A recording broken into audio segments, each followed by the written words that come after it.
जगतगुरु श्रील प्रभुपाद की, राधा गोपीनाथ की, राधा पार्थसारथी की, राधा कृष्णचंद्र की, जगन्नाथ बलदेव सुभद्रा माई की, गोविंद श्रीनिवास की, गौर निताय की। जगन्नाथ बलदेव सुभद्रा माई जन्मदिन महोत्सव की। మీలో ఎంతమందికి తెలుసు ఈ రోజు జగన్నాథ్ బలదేవ్ సుభద్రమాయి అవతరించిన జన్మదినం ఈ రోజు అన్నమాట. దాన్ని పురస్కరించుకునే స్నానయాత్ర అభిషేకం వారికి చేయడం జరుగుతుందన్నమాట. ఓం అజ్ఞానతిమిరంధస్య జ్ఞానాంజనశలాకయా చక్షురున్మిళితం యేన తస్మై శ్రీ గురవే నమః. నమావం విష్ణుపాదాయ कृष्ण प्रेष्ठाय भूतले श्रीमते जयपताक स्वामी निग्नामिने. नमावं विष्णुपादाय कृष्ण प्रेष्ठाय भूतले श्रीमते भक्तिवेदांत स्वामी निग्नामिने.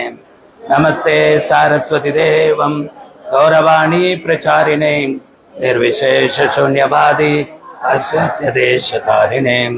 जय श्री कृष्ण चैतन्य प्रभु नित्यानंद श्री अद्वैत गदाधर गौरभक्त वृंद. हरे कृष्णा कृष्ण कृष्णा हरे हरे, हरे राम राम राम हरे हरे. हरे कृष्णा. చరిత్రలో ఇంద్రద్యుమ్న మహారాజ్ అని చెప్పి ఒక ఆయన ఉన్నారు. ఆయన యొక్క భూమండలాన్ని అంతా కూడా పరిపాలిస్తూ ఉన్నారు. చాలా శక్తివంతమైనటువంటి రాజు, చాలా భక్తుడు కూడా, చాలా గొప్ప భక్తుడు. ఆయన ఎవరో ఒక బాటసారి వారికి చెప్పారు, నీలాచల పర్వతం మీద నీలమాధవుడున్నాడు అని చెప్పి చెప్పడం జరుగుతుందన్నమాట.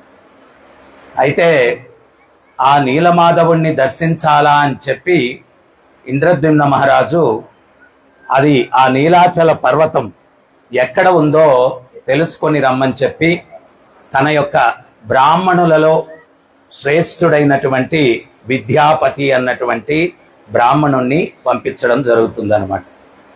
ఆయన నెల రోజులు పర్యటించిన తర్వాత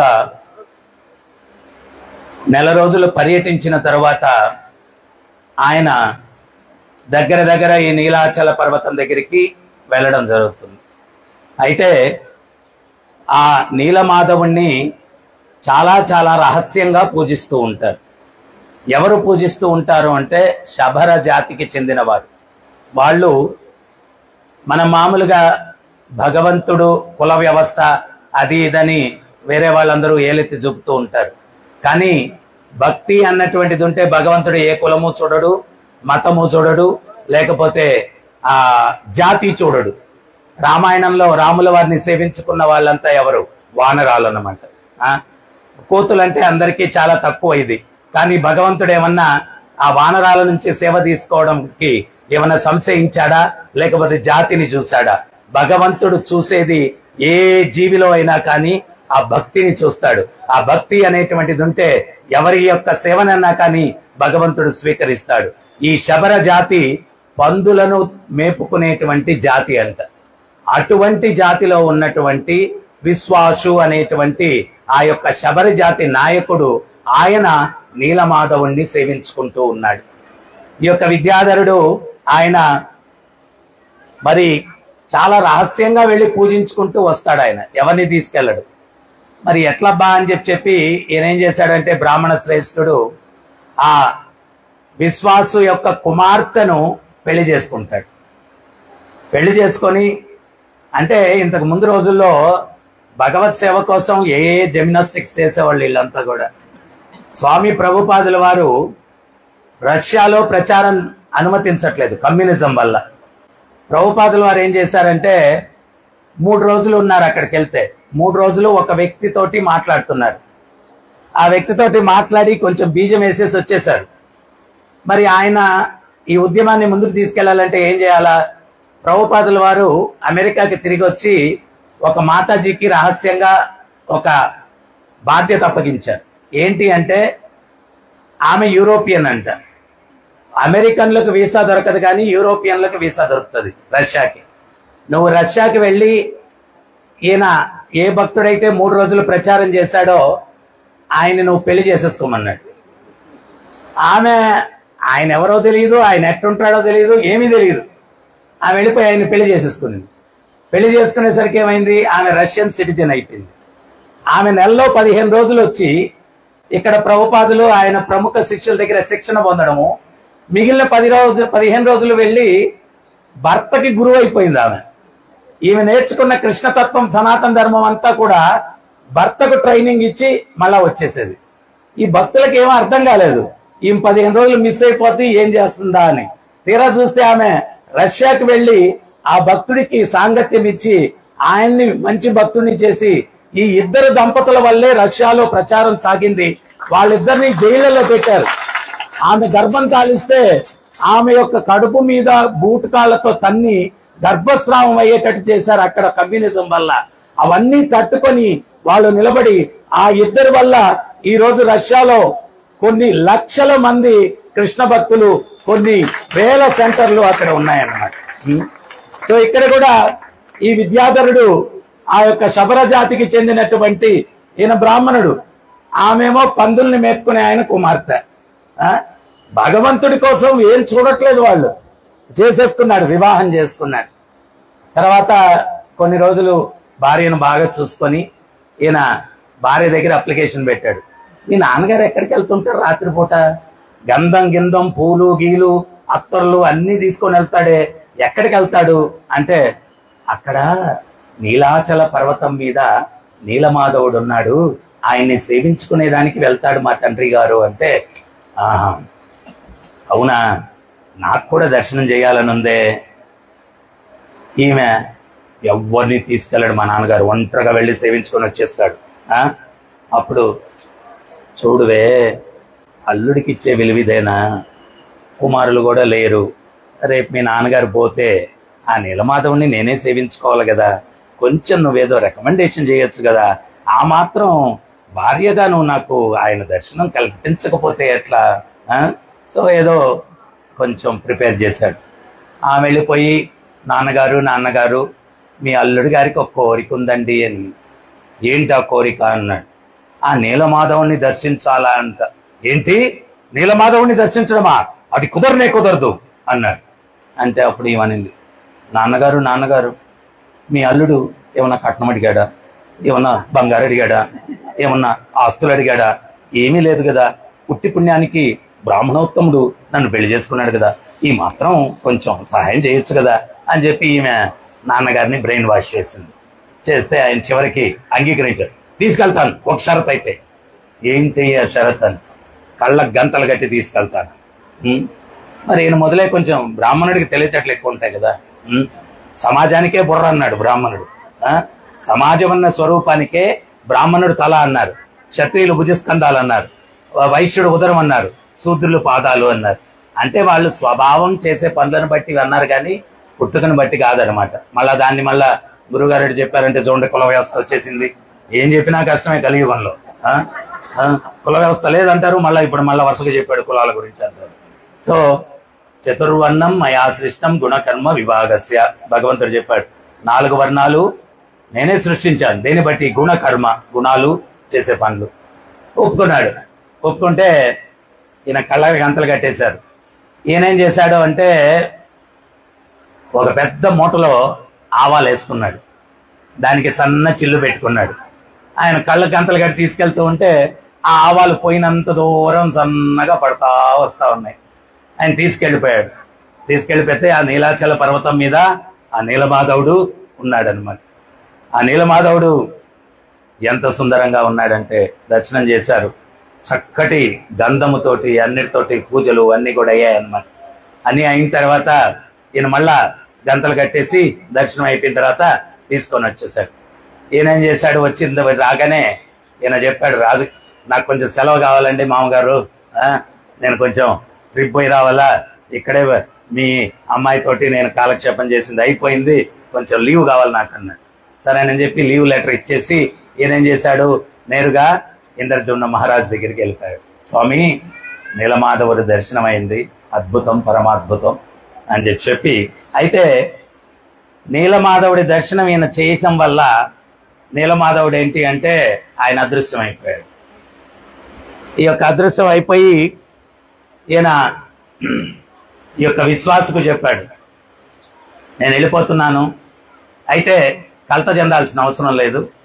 ఆయన కలత చెందుతున్న సమయంలో నారదముని కూడా ప్రత్యక్షమయ్యి చెప్పారు, భగవంతుడికి ఒక సంకల్పం ఉంది, ఇక్కడ అద్భుతమైనటువంటి మందిరం నిర్మించాలి భగవంతుని, ఆ మందిరంలో భగవంతుడు విరాజమానమవుతాడు అని చెప్పి చెప్పడం జరిగింది అన్నమాట.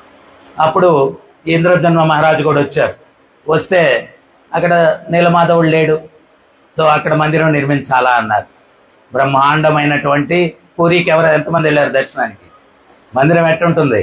అద్భుతం, అద్భుతమైనటువంటి మందిరాన్ని నిర్మాణం చేశారు. ఆ మందిరం నిర్మాణం చేసిన తర్వాత నారదముని సలహా ఇచ్చారు, ప్రాణ ప్రతిష్ఠ, విగ్రహ ప్రతిష్ఠ కోసం బ్రహ్మదేవుడి దగ్గరికి వెళ్ళమని చెప్పి ఈ యొక్క ఇంద్రద్యుమ్న మహారాజును తీసుకొని సత్యలోకం నారదముని యొక్క తండ్రి అయినటువంటి బ్రహ్మ దగ్గరికి తీసుకుని వెళ్ళారు. తీసుకుని వెళ్తే ఆయన ఏం చెప్పారు అంటే, మొదట విగ్రహాలని తయారు చేయాలి. శ్వేతద్వీపంలో ఆ యొక్క కల్పవృక్షం ఒకటి అది కొట్టుకొని వస్తుంది అక్కడ నుంచి, శ్వేతద్వీపం నుంచి. దాన్ని విగ్రహంగా చెక్కి స్వామిని అక్కడ ప్రతిష్ఠించడానికి నేను వచ్చి ప్రతిష్ఠా కార్యక్రమం చేస్తానని చెప్పి ఇంద్రద్యుమ్న మహారాజుకి చెప్పారనమాట. ఆయన బ్రహ్మలోకానికి వెళ్ళి తిరిగి వచ్చేసరికి ఇక్కడ అంతా మారిపోయింది. విద్యాధరుడు లేడు, ఈయన పరివారం లేరు, భక్తులు లేరు, ఎవరు లేరు. అంటే బ్రహ్మ కాలానికి ఇక్కడ కాలానికి వ్యత్యాసం. బ్రహ్మ దగ్గరికి వెళ్ళొచ్చేసరికి మొత్తం మారిపోయారు.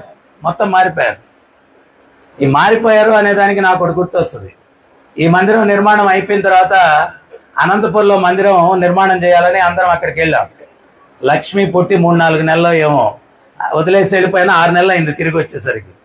నేను వస్తే లక్ష్మి దగ్గరికి అది నన్ను చూసి భయపడేది అనమాట. టేబుల్ కిందకి వెళ్ళి దాక్కునేది, ఎవరో కొత్త ఆయన వచ్చేసాడు ఏంటి అని టేబుల్ కిందకి వెళ్ళి దాక్కునేది. చాలా రోజులు పట్టింది దాన్ని నేను నీ ఫాదర్ నమ్మని చెప్పడానికి. సో ఈ రకంగా ఈ ఇంద్రద్యుమ్న మహారాజు తిరిగి వచ్చేసరికి అంతా మారిపోయింది, మొత్తం కంప్లీట్గా మారిపోయింది. సో అప్పుడు ఆ యొక్క కల్పవృక్షం చెక్క దుంగ ఒకటి కొట్టుకొని వచ్చింది. దాన్ని ఈ యొక్క శబర జాతికి చెందిన వాళ్లే వీళ్ళందరూ కూడా తీసుకొని వచ్చారనమాట. వస్తే దాన్ని ఎవరు చెక్కాల విగ్రహం, ఎంత మంచి శిల్పుల్ని తీసుకొని వచ్చి చెక్కడానికి ప్రయత్నించిన ఆ ఉలులన్నీ కూడా వంకర్లు పోతున్నాయంట, ఎవరి వల్ల అవ్వట్లేదు. అప్పుడు ఒక విశ్వకర్మే స్వయంగా ఒక వృద్ధుని రూపంలో వచ్చాడన్నమాట. ఆయన వచ్చి 21 రోజులు కండిషన్ పెట్టాడు, నేను చెక్కుతాను, ఎవ్వరూ రాకూడదు. ఆ యొక్క విగ్రహాన్ని ఎక్కడికి తీసుకెళ్లారు? ఆ చెక్క దొంగని గుండీచా మందిరానికి తీసుకెళ్లారు. యాక్చువల్ గా జగన్నాథుడు ఎక్కడ అవతరించాడు అంటే గుండీచా మందిరంలో అవతరించాడు ఆయన. సో 21 రోజులు తలుపు తీయకూడదు. ఈ ఇంద్రద్యుమ్న మహారాజు ఏంటి అంటే ఆయన భగవంతుడు ఏ రకంగా ప్రకటమవుతాడు అని చెప్పి ఆ యొక్క టెన్షన్ లో నిద్రాహారాలు మానేసి ఆ యొక్క మందిరం బయట ప్రచారాలు చేస్తున్నాడంట భగవత్ నామం చేసుకుంటూ. హరే కృష్ణ కృష్ణ కృష్ణ హరే హరే, హరే రామ రామ రామ హరే హరే.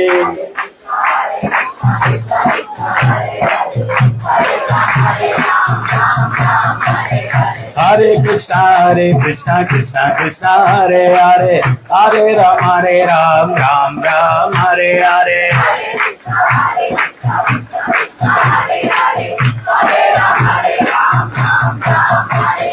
హరే కృష్ణ కృష్ణ కృష్ణ హరే హరే, హరే రామ రామ హరే హరే.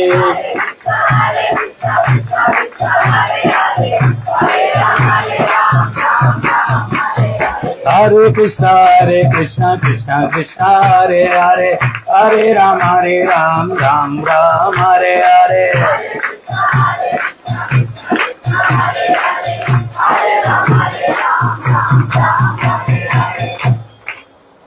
శిల ప్రభుపాదుల వారు 50 సంవత్సరాలు నామ తపస్సు చేస్తే ఇస్కాన్ అనేటువంటి ఒక సంఘం పుట్టిందనమాట. 50 సంవత్సరాలు ఆ సంఘం అవతరించడం వల్ల ఈరోజు మనందరికీ కూడా భగవంతుణ్ణి ఇప్పుడు పూరిలో వెళ్ళి ఈ యొక్క వైభవం మనం చూడాలంటే కుదురుతుందా? కానీ రాజమహేంద్రంలో ఆ పూరిలో జరిగేటువంటి వైభవం మనందరికీ లభించింది అంటే అది శ్రీల ప్రభుపాదుల వారి యొక్క కృప. దాంట్లో కూడా ఇక్కడ ఉన్నటువంటి 200 మందో 250 మందో వాళ్ళు ఇంకా అదృష్టవంతులు. అందరు రాజమండ్రి వాసులు కూడా ఈ అదృష్టం లభించలేదు కదా, సో ఇంకా అదృష్టవంతులు. సో ఆ తపస్య చేస్తేనే భగవంతుడు ప్రకటన అవుతాడు. ఈ ఇంద్రద్యుమ్నుడు నిద్రాహారాలు మానేసి ఉపవాసం ఉంటూ పచారులు చేస్తున్నాడు, అటు ఇటు తిరుగుతున్నాడు. స్వామి ఎట్లా వస్తాడో, స్వామి ఎట్లా వస్తాడో, స్వామి ఎట్లా వస్తాడో అని చెప్పి ఆయన తపన తపన తపన. ఒక 14 రోజుల్లో ఏమైంది, లోపల నుంచి ఉలులు సుత్తులు శబ్దాలు రావట్లేదు. రాకపోయేసరికి ఈయనకి టెన్షన్ వచ్చింది. మొదలే చెక్కతనం లోపలికి వెళ్ళినాడు పండు ముసలాయన. అసలు శబ్దం రావట్లేదంటే ఉన్నాడో ఊడిపోయాడో ఏమో. సో అని చెప్పి టెన్షన్ తోటి ఈయనేంటి అంటే ఆయన ఏం చెప్పాడంటే కండిషన్ 3 వారాలు తలుపులు తీయకూడదు అన్నాడు. ఈయనేమో ఉన్నాడో పోయాడో బకెట్ దాన్ని వేసాడు అని చెప్పి టెన్షన్ తోటి టక్కన తలుపులు తీసాడు. తీసేస్తే స్వామి ఎట్టున్నాడంటే ఇట్టున్నాడు. జగన్నాథ స్వామికి, బలదేవుకి, సుభద్రామయ్యకి. మొండిగా ఉన్నారు, చేతులు సరిగా లేవు, చెవులు లేవు, ఇట్లాగా ఉన్నారు, సగం చెక్కున్నారు. అప్పుడు ఆయన ఏంటి చెక్కే ఆయన అదృశ్యమైపోయాడు, కనపట్లేదు. ఏం చేయాలో అర్థం కాలేదు. ఈయన నేను ఓపిక లేకుండా తలుపులు తెరిచేశాను. ఆయన చెప్పిన సమయాన్ని నేను పాటించకుండా నా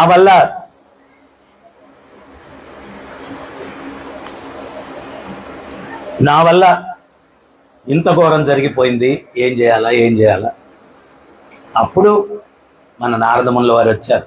వచ్చి అయ్యా నువ్వేమీ కలత చెందద్దు, ఇక్కడ స్వామి ఈ రకంగా ప్రకటన కావడానికి భగవంతుని యొక్క కోరికే ఏంటంటే జగన్నాథుడు మహాభావావేశ అవతారం.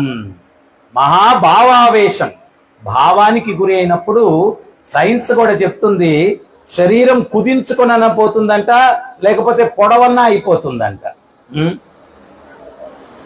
ఎక్కడ ద్వారకలో ద్వారకాపురి వాసులందరూ కూడా రోహిణీ మాతను అడుగుతూ ఉన్నారంట. ఏమని అడుగుతున్నారు అంటే, అమ్మా బాలం ముకుందం, ఆ బాల ముకుందుని యొక్క బృందావన లీలలు పరమాద్భుతమంట, ఆ లీలలు మాకు వినిపించకూడదా తల్లి అని అడుగుతున్నారంట. అప్పుడు ఆమంటుందంట, ఏమ్మా మీరందరూ కృష్ణ బలరాముల్ని కోల్పోవాలనుకుంటున్నారా? పొరపాటున బృందావన బాల్యలీలలు వాళ్ళు వింటే ద్వారకలో ఉండరమ్మా, ద్వారక విడిచిపెట్టి బృందావనానికి వెళ్ళిపోతారు. ద్వారక అని పేరెందుకు వచ్చిందో తెలుసా మీకు? ఈ గోపికలందరూ కూడా బృందావనంలో విరహంలో ఉన్నారంట. కృష్ణుడు మథురలో ఉన్నప్పుడు దగ్గరే ఆయన డే టు డే యాక్టివిటీస్. ఈ రోజు మార్నింగ్ ఏం చేశాడు, బ్రేక్ఫాస్ట్ ఏం తిన్నాడు, లంచ్ ఏం తిన్నాడు, డిన్నర్ ఏం తిన్నాడు, ఎవరితో మాట్లాడాడు, ఎవరితో తిరిగాడు, మీటింగ్ ఎవరితో జరిగింది, మొత్తం ఇన్ఫర్మేషన్ దగ్గరే కదా, మధ్యలో యమున మాత్రమే అర్థం. అన్ని వాళ్ళకి తెలిసిపోతా ఉన్నాయి. అట్లీస్ట్ మనల్ని కలవకపోయినా ఇన్ఫర్మేషన్ వస్తుంది కదా, హ్యాపీగా ఉన్నారు. కానీ ఇప్పుడేమైంది, ద్వారకి వెళ్ళిపోయాడు. ద్వారకి వెళ్ళిపోతే చాలా దూరం, ఏమీ తెలియట్లేదు వీళ్ళకి ఇన్ఫర్మేషన్. దాంతో వీళ్ళందరూ కూడా చాలా విరహం, చాలా దుఃఖం, అసలు నిద్రాహారాలు అన్ని మానేశారంట.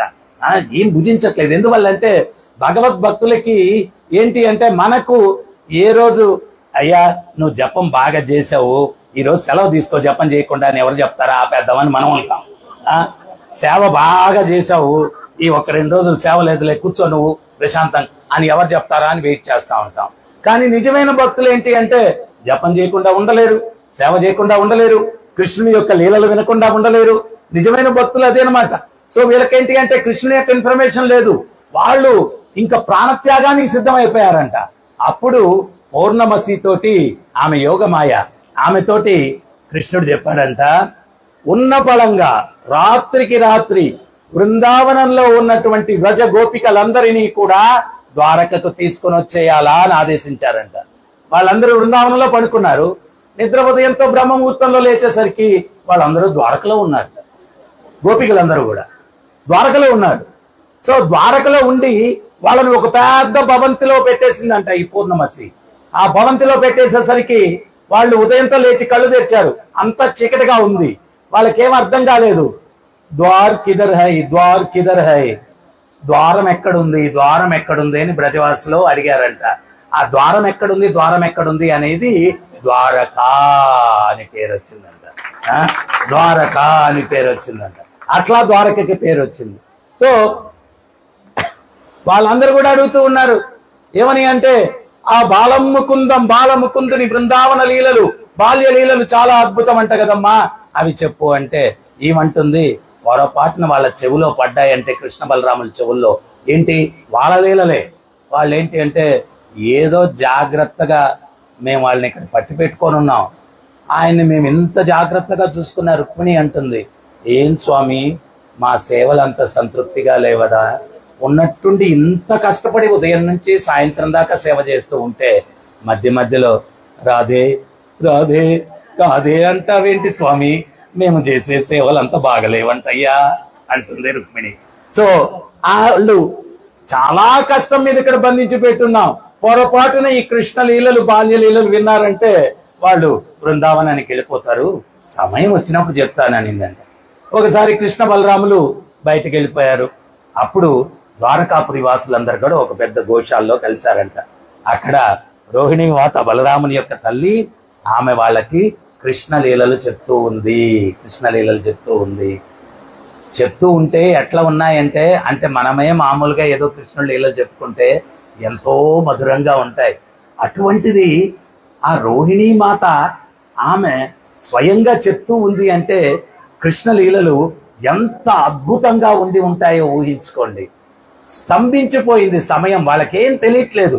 వాళ్ళందరూ భ్రాంతి చిత్తులై అట్లా చూస్తూ ఉన్నారన్నమాట. ఆ కృష్ణుడి లీలను అట్లా చూస్తూ వింటూ అట్లా భ్రాంతిలో వెళ్ళిపోయారు. అప్పుడు కృష్ణుడు బలరాముడు వచ్చారనమాట, సుభద్ర వచ్చారు. వస్తే వీళ్ళకి ద్వారకలో ఏమైపోయింది, ఎవరికి అనిపించట్లేదు, ఖాళీ అయిపోయింది. ఏమన్నా కరోనా టైమా, కర్ఫ్యూనా, లేకపోతే ఏంటబ్బా ఎవరు కనపట్లేదు అని చెప్పి వెతుక్కుంటూ ఆ గోశాల దగ్గరికి వెళ్ళారండి. వెళ్తే లోపల ఏం జరుగుతుంది, లోపల ఫుల్, ఇప్పుడు చూడండి ఇక్కడ ఫుల్ ప్యాక్ అయిపోయింది, అందరూ అక్కడ నిలబడుకునేశారు. అట్లాగే లోపలంతా కూడా ఫుల్ ప్యాక్ అయిపోయింది, వీళ్ళు లోపలికి ఎంటర్ అవ్వడానికి కూడా లేదు. వీళ్ళు ముగ్గురు ఇట్లాగే చేరారు. ఎక్కడ, ద్వారం దగ్గర ముగ్గురు చేరి లోపల ఏం జరుగుతుంది, ఏదో సీక్రెట్ మీటింగ్ జరిగిపోతా ఉందని చెప్పి చెవులట్ట పెట్టారు. చెవులట్ట పెడితే వీళ్ళ లీలలు అక్కడ చెప్పుకుంటూ ఆ లీలా మాధుర్య సాగరంలో మునిగిపోయారు. అందరూ మునిగిపోయారనమాట. అద్భుతమైనటువంటి లీలలు మనం ఎప్పుడు చెప్పుకుంటాం కదా.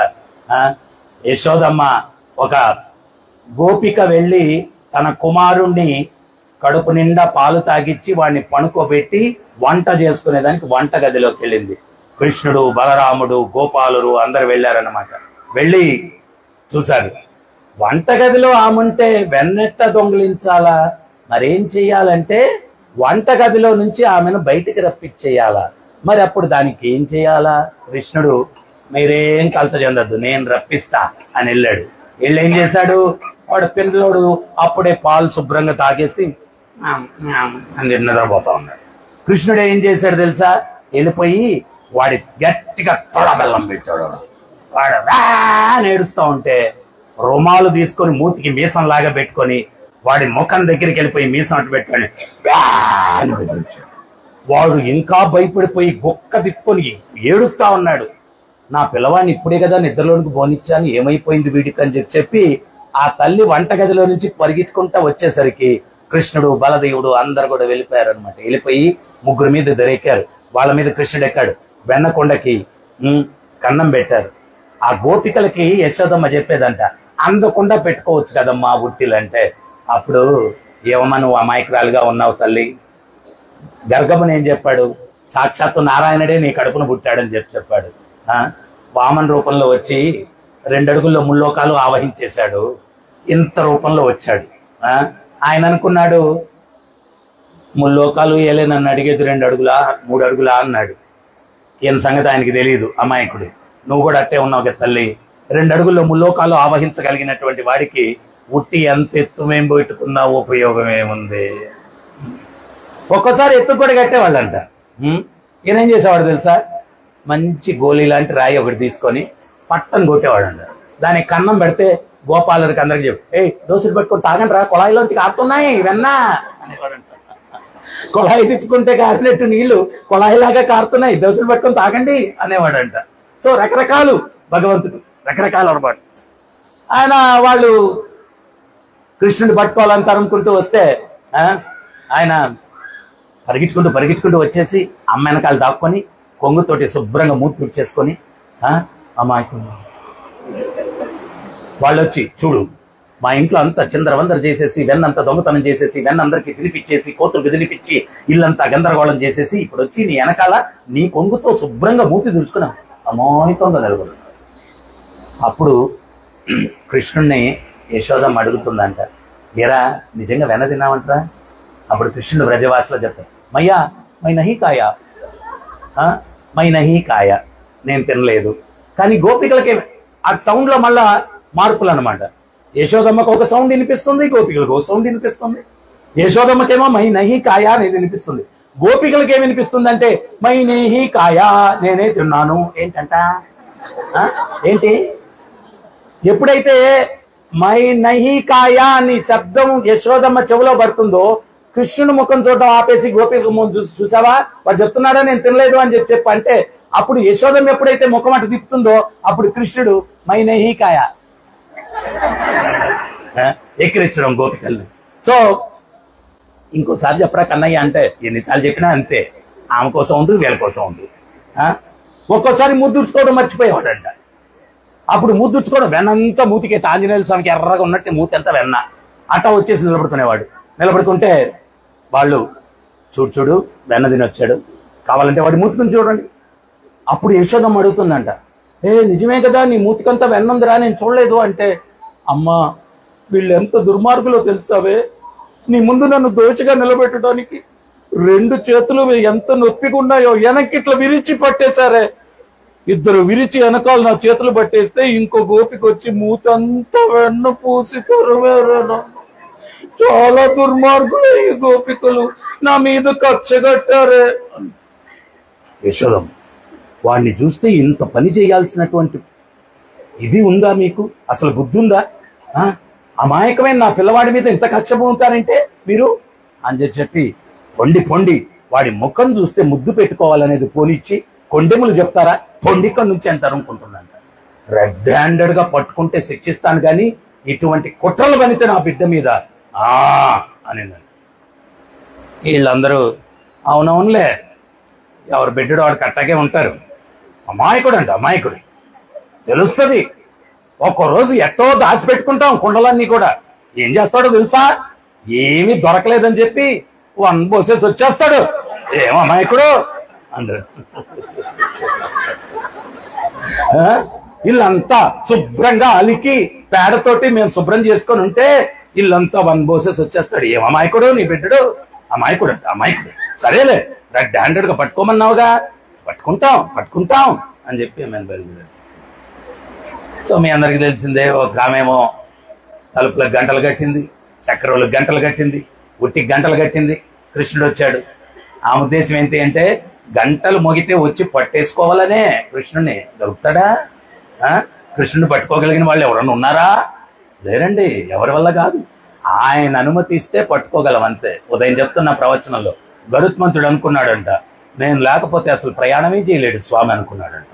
నేనే తిప్పుతాను ఆయన్ని, ఆయన వాహనం కదా, ప్రయాణమే చేయలేడు అన్నాడు. కాబట్టి నువ్వు నన్ను మొయ్యగలవు కానీ నువ్వు అనుకుంటే మొయ్యలేవు, నేను అనుకుంటే నిన్ను అనుగ్రహిస్తే నీకు ఆ సేవ లభిస్తుంది, అంతేగాని అహంకారం తెచ్చుకోవద్దన్నాడు.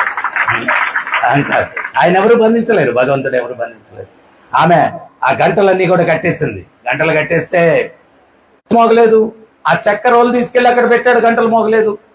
ఉట్టి దింపాడు, గంటలు మోగలేదు. అప్పుడు వెన్న గోపాలురందరికీ ప్రేమగా తినిపిస్తూ ఉన్నాడు. ఓ గోపాలుడు మనకు తినిపిస్తున్నాడు, స్వామి తినట్లేదని చెప్పి ఆ బొట్టి కుండ లాక్కొని ఆయన కృష్ణుడి నోట్లో వెనబెట్టాడు. సో ఈ రకంగా చమత్కారమైన లీలలు. ఇంకొక ఆమె కృష్ణుడిని వలబట్టి మరీ పట్టేసిందంట. వలేసి పట్టి గోని సంచిలో వేసుకొని సంకలోకి ఎత్తుకొని తీసుకుని ఆ కుమారుడు దంచారు. ఏమాయో అర్థం కాదు, పట్టుకునిందేమో నీ కుమారుణ్ణే, ఇక్కడ చూస్తే ఇదో ఈడు వచ్చాడు ఈడు అని చెప్పి మళ్ళా సంకలోకి ఎత్తుకొని తీసుకుపోతుందంట. పొట్టెట్టు గీరాడంట. గీరితే ఇంకా సంచి ఇవన్నీ దేనికి ఈడికి అని చెప్పి మళ్ళా దించేసి ఆమెను ఓపెన్ చేసింది. ఒక క్షణం కూడా లేట్లేదు. నా దూడ ఒకటి తప్పిపోయింది. సాయంత్రం అన్ని దూడలు ఇంటికి తీసుకోకపోతే నందబాబా చాలా కోప్పడతాడు. ఆ దూడను వెతుక్కుంటూ వచ్చాను. అరే దూడను వెతుక్కుంటూ వస్తే కన్నయ్య ఈ వెన్నకో రాచలేరులేదు, చూసేసా అన్నాడు. ఏం చూసావు అన్నాడు. ఈ రూపం అన్నాడంట. అప్పుడు కృష్ణుడు అన్నాడంట, హే నారదా, నా యొక్క లీలలు విని నేనే మహాభావానికి గురి అయి మహాభావావేశ అవతారంలో ఇక్కడ నీకు స్వయంగా వచ్చి స్వామివారి యొక్క ప్రాణ ప్రతిష్ఠ పురీ క్షేత్రంలో చేశారంట. ఆ రకంగా ఈ జగన్నాథుడు వెలిశాడు. ఈ రోజు ప్రత్యేకించి స్నానయాత్ర ఎందుకు చేస్తాము అంటే భగవంతుడు ప్రకటమైన రోజు జోష్ లో బయటకు వస్తారన్నమాట.